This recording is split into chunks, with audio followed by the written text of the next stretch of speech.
Mm-mm. Mm-mm. Mm-mm. Mm-mm. Mm-mm. Mm-mm. Hey guys, welcome back to the channel. You know what I'm saying? What's going on? And no, you did not read the title wrong. The ending of Far From Home sucks. When you think about the grand part of the MCU, it has done a great job at world building, a world where heroes and like regular people coexist. The thing is about the ending for Far From Home is that it literally doesn't work because what it tries to set up for the next Spider-Man film. With identities being revealed, and it's like, oh my gosh, now my superhero life and my regular life, it crosses paths, and both are being affected.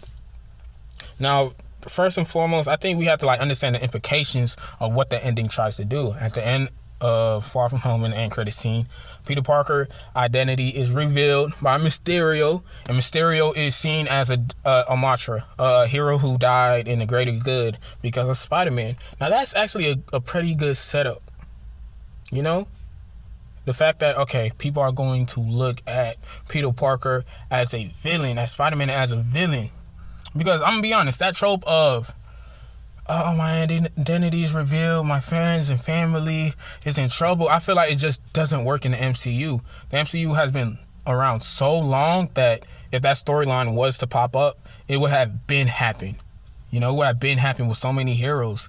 I mean, look at Tony Stark and Pepper Potts. Tony Stark has dealt with way bigger villains than Spider-Man. I almost said Spider-Man. Look at Falcon, and especially in the show Falcon and the Winter Soldier, there's so many times where they just walking around. People like, how did you spot me? Well, I was not that hard spotting an Avenger, just walking around.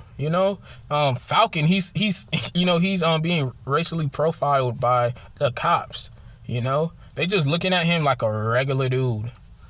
And there's so many other characters like that. Look at Bruce Banner for one example. Because a lot of these characters, they don't wear masks or even try to hide their identity. And I feel like just that trope is something, you might as well not try to face that trope. Unless it's in the beginning of a cinematic universe. As I said before, I feel like it is way too late to do that. And the thing is, they don't necessarily have to go that route. I think it's a great and a refreshing idea, the fact that you can go with the storyline of Peter Parker being a villain. I think that's actually really good. I think that's a great idea. We have not seen nothing like that. Because yes, you could turn a hero into a villain, and there is rumors of that for Wanda, which also is good. It's also cool to see, that's really different. But imagine when the public turns your eye on you and when you had their trust. I think that's a real great idea. I think Batman vs. Superman does something very similar with Superman, and I love that concept, that subplot. It's amazing. So I think they can go with that direction as well. But sadly, I think there's issues with that as well, because I don't necessarily think it would take that long for him to really prove his innocence, if that really makes sense. I feel like there's tons of evidence to prove his innocence, to be honest. You probably can just get a really base level lawyer to solve this case to prove Spider-Man's innocence. Also, he also has S.H.I.E.L.D. and he also has Stark Industries. I'm pretty sure they can, backtrack who was in control of the robots. There was plenty of witnesses when Spider-Man was fighting the robots, so there should be, spider webs on the robots. There was plenty of people who could be able to tell reporters or whoever they need to about, okay, yeah, those monsters, they was just holograms. I feel like there's more than enough information. And speaking of Stark Industries and S.H.I.E.L.D., going back with the villains that Spider-Man really faced off of, they're not the biggest and baddest people compared to what the other Avengers faced off of. A lot of his villains are really street level criminals, so I doubt it would really be that hard to keep his friends and family safe, because the villains are not really that threatening. to be honest. But still, maybe they can do it in a way where, okay, his innocence is proven really fast. Now the rest of the film can be a film about him, regaining the trust of the public. Because in this day and age, you can show people proof in 4K, 1280p or whatever, 3D, 5D, and people still won't believe it. So having that as the challenge for Spider-Man, I think that would have been a great idea. I really do think. And if none of those examples really prove my point, I'm pretty sure this will. This will be, the final move, the final attack, finishing attack. And that is, let's go back to a little known movie, Captain America Civil War. I'm so sorry if I just messed up y'all ears. But Captain America Civil War. Now, that's the first appearance of Spider-Man in the MCU. And let's just reflect on what side he was on. He was literally on Team Iron Man side.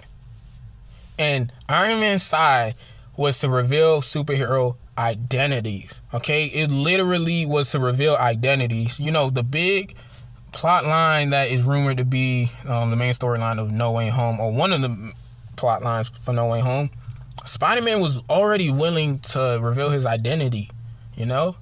I really doubt Tom Holland's Spider-Man is really that naive that he would be like, hey, yeah, I'm gonna fight a whole bunch of well-trained heroes for the fun of it without knowing why he's fighting. Because that would just be dumb, and then that would really just make Civil War a worse movie. That's why it's hopefully him just trying to regain the trust, or him trying to just basically regain the trust of the public makes way more sense than him, being mad or concerned about his identity being revealed, because he already was okay with his identity being revealed.